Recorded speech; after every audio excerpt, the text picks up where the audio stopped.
magsampo? Magandang po! Bago tayo magsimula, maaari bang pakiayos sa inyong mga upuan? At kung may nakikita kayong mga basura, maaari ba itong pulutin?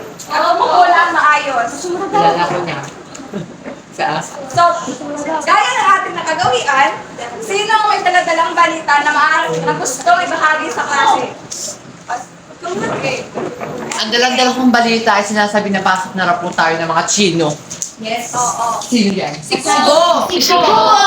Kaya ang balita po doon ay, ang sinasabi po doon na pinasyon po ng mabuting senador, ang Risa Hontiveros, ang nationality po ni Mayor Bamban Tarlac.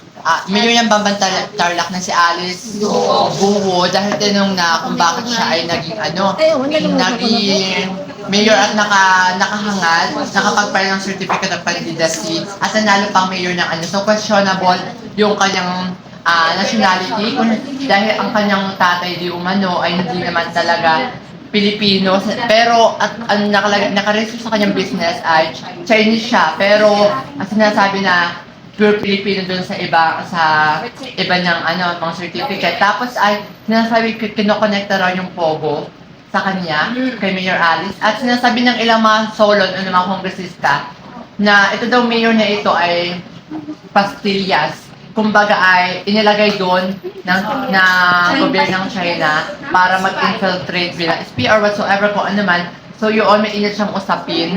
At isa pa pong balita yung kay kay Morales at saka kay Jinggoy na sinasabi na ano daw ang kredibilidad ni Morales na humarap bilang testigo or whatsoever.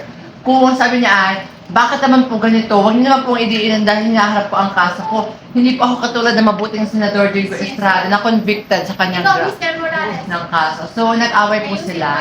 Yan po ang pinakamainit na balita ang hatid natin yung Maraming salamat. So yun nga, yung unang balita na sinabi mo, talagang viral siya, mapatiktok, mapa-Facebook. Yun ang laman na yung doon sa video, nandun sila sa hearing, which is tinatanong ni Senator Hontiveros Sigo ng mga, parang simpleng katanungan about sa kanyang personalidad. Pero yung kanyang mga kasagutan ay talagang may something na may kulang, na parang may tinatago siya.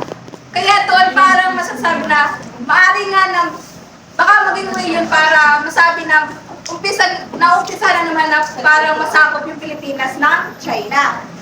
So ngayon, sa ating pinalakay kahapon, sino nakakatanda ng ating aralin? Beyblade.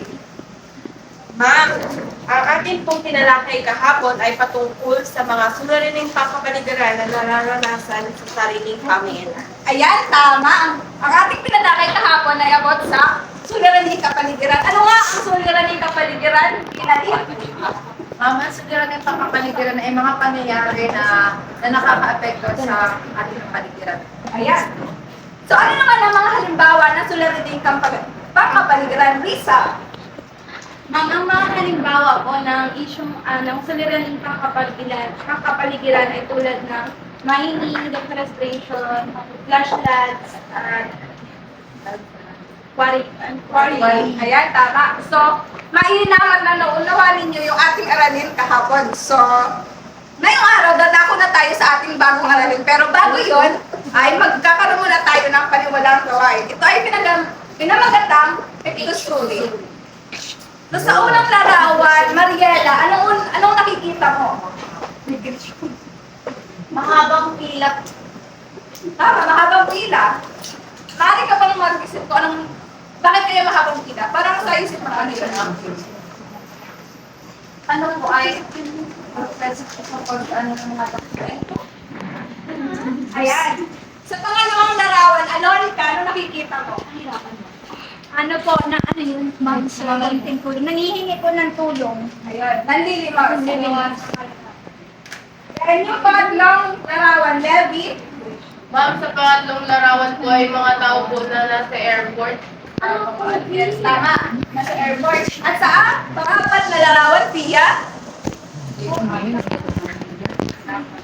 Sa ikapat na larawan po yung mga dikit-dikit na bahay na medyo squatter. So, squatter. So sa unang larawan, itong mahabang pila na ito ay silver lining. Madaming applicants na naghahanap ng trabaho. Then sa pangalawa ay mga taong nanlilimos. Then dito ay mga taong nagmamigrate o ng ibang bansa at sa pang-apat na larawan ay ang kahirapan. So, base sa mga larawan na aking pinakita, sa tingin nyo, bakit nakakaranas ang tao ng ganitong sitwasyon?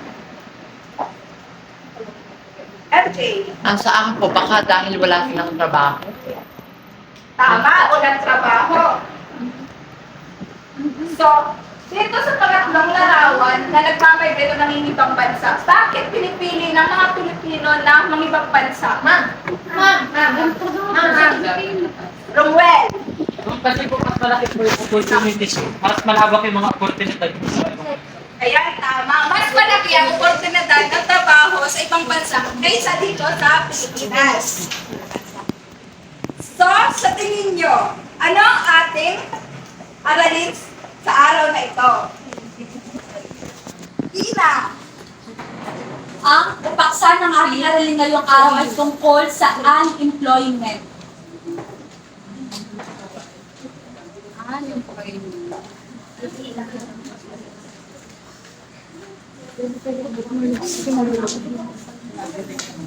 Uy, nagdala ko.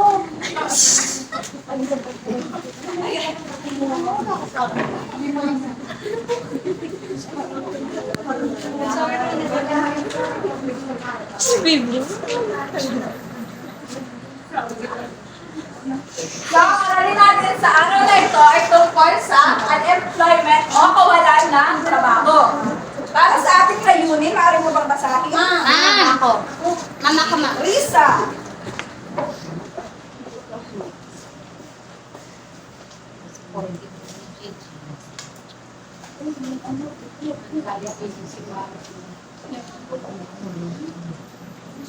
Mga layunin. Una, nabibigyang kahulugan ang unemployment. Pangalawa, na ipapaliwanag ang mga uri at dahilan ng pagkakaroon ng unemployment. At pangatlo, nakapagmumukhayi ng mga paraan upang mabigyan solusyon ang suliranin tulad ulot ng unemployment.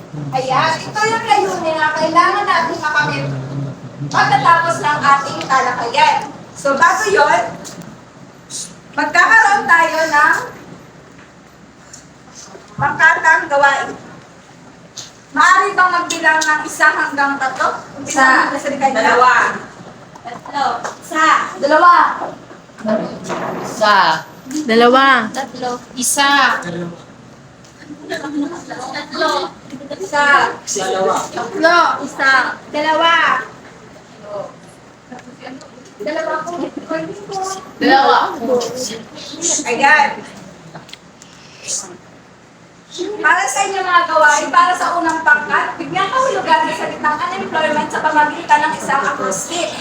Pangalawang pangkat, gumawa ng isang kanta tungkol sa unemployment. At pangatlong pangkat, gamit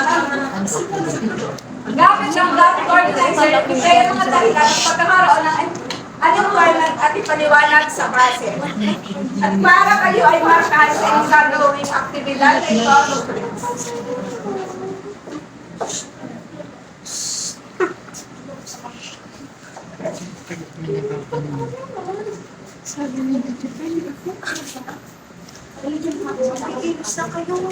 maaari na kayo mga sasal ng mga.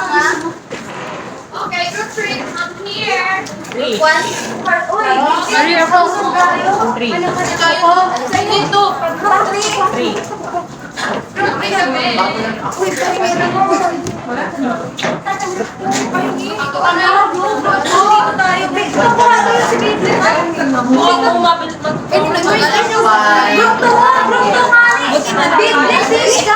Mayroon kayong 10 minuto pag gawin ang inyong gawain.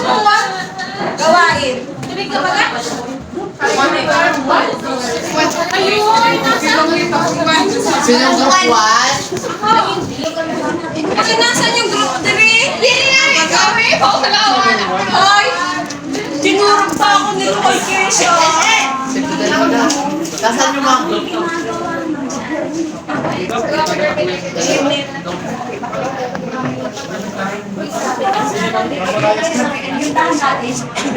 Talunan natin ang buwan.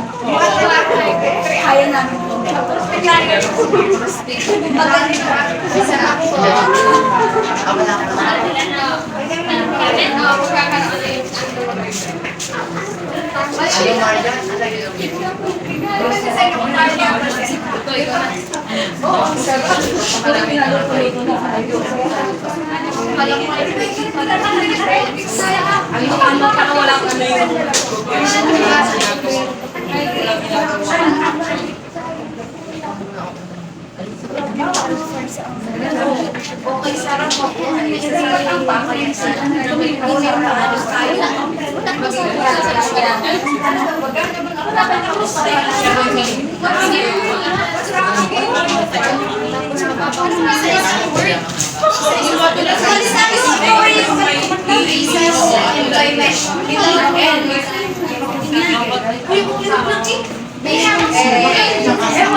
Unemployment. What? You, ganun. Tapos nagsasabi you, unemployment.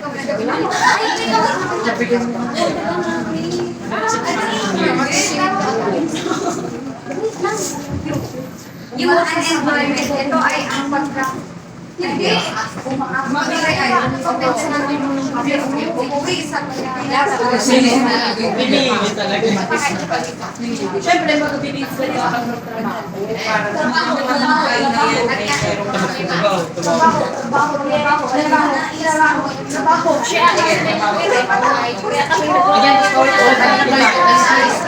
Oo, sige.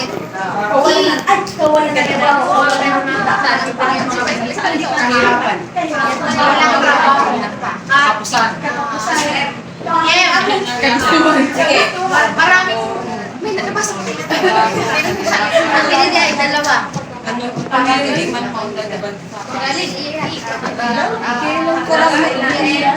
Oo, yun.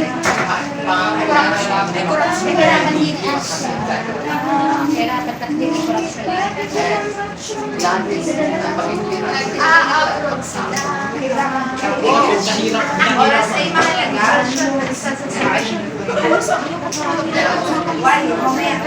Akin yung pakilang yakap kami sa babasa.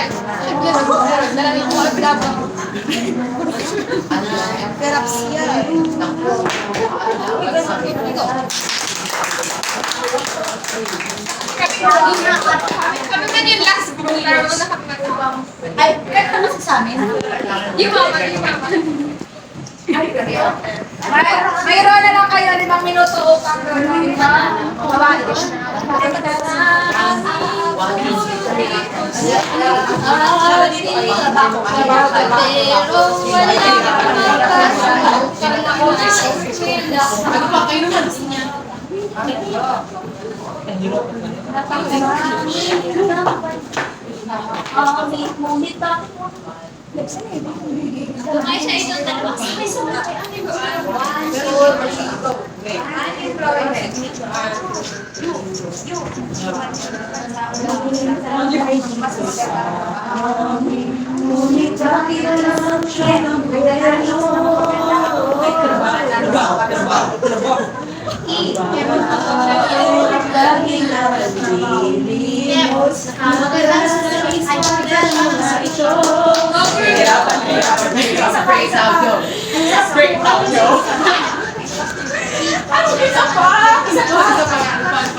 Ano pa ang dahilan sa ganap mo?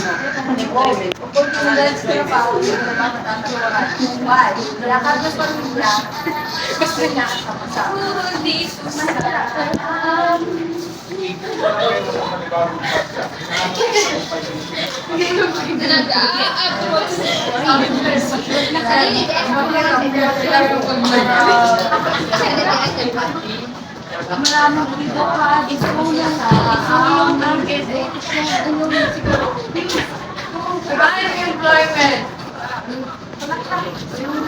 Kaya pag makita ng